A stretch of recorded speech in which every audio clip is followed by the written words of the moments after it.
Cyfach yr alwyd. Rhif 1, cyfrol 1, Sadwrn, Hydref, 16, 1880. Glodus Rhyfydd. Y stori hanesyddol am sefydliad cyntaf Cristnogaeth ym Mhrydain. Gan y golegydd. Pennod 1. Wrth yr Ysthanc. Darllenydd annwyl. A fedri di dyfod yn ôl gyda mi, mewn dychymyg dros 900 o flynyddoedd? A wyt ti am barod i edrych arnaf yn rholio i fyny y cyrtyn sydd rhangot? Ar hen amser gynt, a oes gennyt amyned i sylwi arnaf yn ceisio chwythu ymaith y niwl sydd wedi bod am 10 canrif yn crynhoi rhwng Glodus Rhyfydd a darllenwyr hynaws cyfell yr elwyd. 900 mlynedd, nid oedd Saes y pryd hwnnw wedi gosod troed ar ein hynys, ond yr oedd Cymru mewn meddiant o'r gwlad o John O'Groats House yng ngogledd o Scotland i Land's End yn Cernyw. Yr oedd y mannau ydynt yn ar yn beisydd toreithiog yn dwyn bwyd i dyn ac anifal, y pryd hwnnw yn orchiedig, gan goetygoedd enfawr neu oeddynt yn gorsydd gwlybion, peryglus na feddiau ac na fedrau ond hediaid y nefoedd a Jack y Lantern dramwy drostynt. Yr oedd safle y dynysoedd gynwysant yn ar ei miloedd a'i myrthian neu o breswylwyr y pryd hwnnw yn catrefle i anifelaid y maes a bwysfylod y goedwig. Ar diwrnod 10 yng Gwanwyn y flwyddyn 48, yr oedd digwyddiadau cynhyrfus yn cymryd lle yn un o'r coedwigoedd hen. Yn rhwym oedd goedyn yn fawr yr oedd dyn, ar hwn ei gyflwr triennis oedd yn dwyn ar ei wyneb urddas digamsyniol.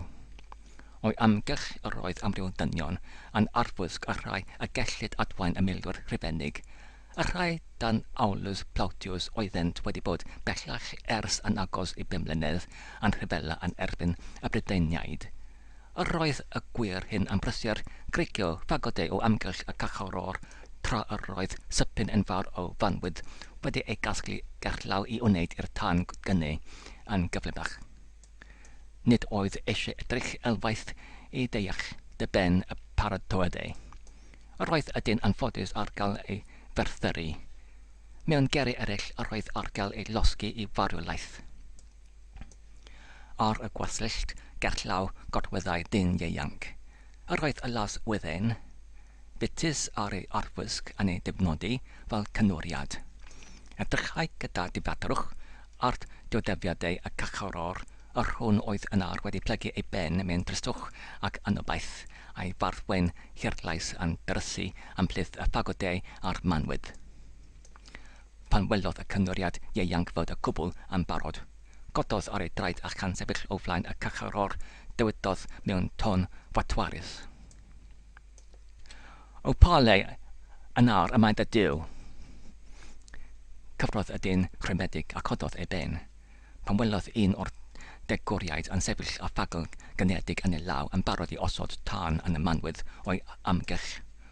Cododd gwryd am enid i'w foch, yna dyrchafodd ei lygaid tirnef a sybrydodd. Ac roedd Iesu, megis y derbynais dy gorth oddi ar y groes ac a'i cledais yn fy medrod fy hun. Derbyn dythau fy ysbryd unnau, a dwch fi yn fynwes. Torodd y canwriad ieuanc allan mewn chwerthyniad gwawdlyd. Ie, ebe fe, ti elli arlw ar dy Iesu os mae efe yw dy diw, ond ni fyddi nem ar gwell i alw arno. Pa faint gwell tybed wyt ti o alw ar y nasyriad hwnnw? Galw yn hytrach ar Jupiter ac o posibl y grendi efe arnat. Trodd y cachoror rhymedig ei lygaid at wynebryd ei boenadwr a dywedodd, y pagan yn ystyriol, a fynedi i mi wadi ar unig wir ar bywiol diw, ar hwn a anfonodd efe Iesu Grist a galw ar ysbrydion aflan neu delwau o waith dwylaw dynion.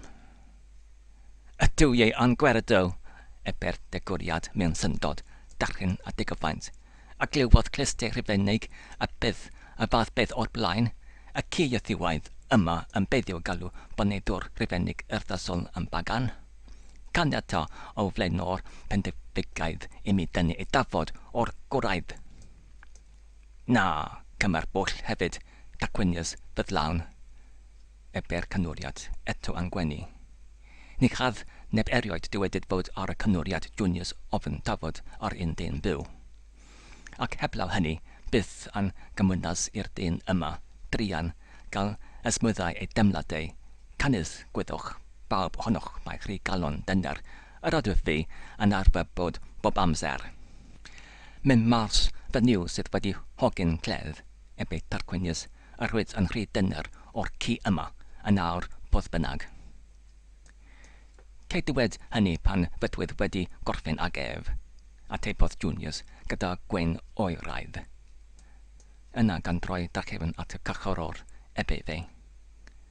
Gwrando, ti Nazariad, di weli fod fy gwir am blesio am gael gweled y fflamu yn cysanu dyryddiau ac yn tynnu dy fraster allan i'w poethi yn fwy. Gwelaf atebar cachorwr gan demlo ias o darchen naturol yn rhedeg drwy ei gorff. Wel, onid gwell fyddai gennyt gael dianc rhag y poeni yma? Onid gwell fyddai cael eto dydwelaw yn chryddion a themlaw dy draed eto oddi tanat a medru rhodio ar y deiar a mwynhau ei ffridfedwch? Gwel fel y mae y dwyas Ceres wedi gorlwetho y meisydd a ffrithau torethiog eleni? Onid dywysol gennyt tithau gael eto fwynhau y pethau hyn? Gwn, atebar cachorwr, fod aglwydd holl gyrra'r dair wedi gwneud y dair yn priferth a dymunol a'i fod wedi plannu yn fy ngalon unnau fel pob dyn arall awydd am fywyd am mwynhad o'i trygreddau. Eto, ni aflaswn yn chwennych bywyd o'n I bai am un byth. Ether mwyn yr un byth hwnnw gwnaethom lawer cael cadw fy erdnoes. Wel, ti ag ei chadw. Fy niw, baham ydd ymheiais, llyfau y cachorol a'r dagrau a'r lawenydd yn llifo dros ei rydiau. Y canwriad Junius, ebe Tarquinius, a wyt ti yn ystyried yr hyn wyt ar fedra wneithiau? Ai tybed y bodlynna y milwyr am wadi ar mwynhad o weled y nysyriad yma yn cael ei losgu? Y milwyr, gofynnau Junius yn sarchaius, onid myfi yw ei cadfridog? Gwir o Junius ebe Tarquinius.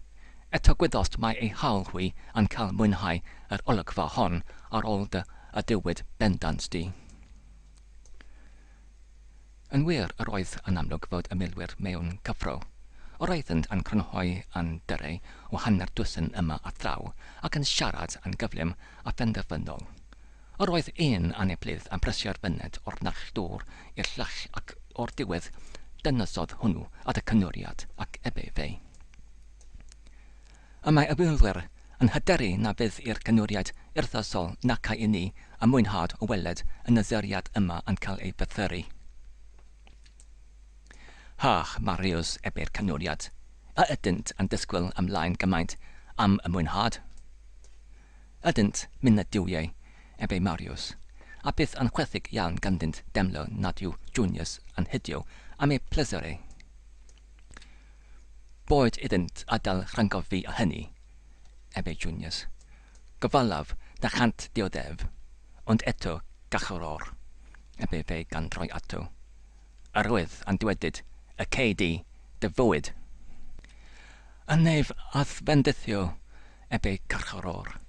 Yn awr, a caf eto gyflestra I bregethu gardiw yn heleddach, mwyn cael y fraint o bregethu am dergelwch mawr, dywioldeb, am amdongasiad diw yn y cnawd, am person ei fab Iesu Grist, mwyn cael hyn gwenelwn lawr. Cei. Ti cei dy fywyd, ond ar amod. Amod, gofyn ar cachoror. Popeth yw. Gwynaf popeth y caniata. fy gydwybod i mi wneud. Beth bach iawn wyf yn gesio gynnyd. Nid wyf ond yn gesio gynnyd. Os rhaid hafdi i dyfod gyda mi i deml palas yn diro fernwm, a rhoddi roedd ddechan ar ei allo yno. Dos yn fy ôl ac na ddemptio fi, llefau y cachoror. Yn hytrach na hynny, diodefaf fyd nerdynnu gan y poenau mwyaf artithiol. Can weled eber cyneriad yn wawdlyd. Cofia, na chei ail gynnig, dewis yn awr. Arwydd wedi dewis, eber cachoror. Arwydd yn diolch i Dyw na fedru ond lladd fy ngorth i hed fy enaid yn farwol o ganol a fflamiau i fynwes fy frynwr. Wel, fel y dywesaist, felly y cei. Ebe Juniors. Tyred, Tarquinius, pale mae'r ffagl. Dyma hi, Urthasol Juniors, ebe Tarquinius, gan frysio ymlaen. Wel, taro dan yn y mynwydd yn y ynte, ebe cyneriad, a chan weled sut y del y naseriad ysdyfnig yma yn y fflamau. Gosododd Tarquinius dan mewn 2 neu 3 o wahanol fannau, ac aeth ef a Marius ar ei gliniau i chwythu y fflamau gwynion i fresio y cynnau. Yn fuan gweled y fflamau yn dechrau dyrchafu, yn plethu fel serff anol a blaen yn y ffagodau, tra y safau y milwyr yn gylch o gwmpas y mwynhau yr olygfa ac yn pryderu am y arwyddion gyntaf o diadfaint artithiol a cachoror wrth yr ystanc.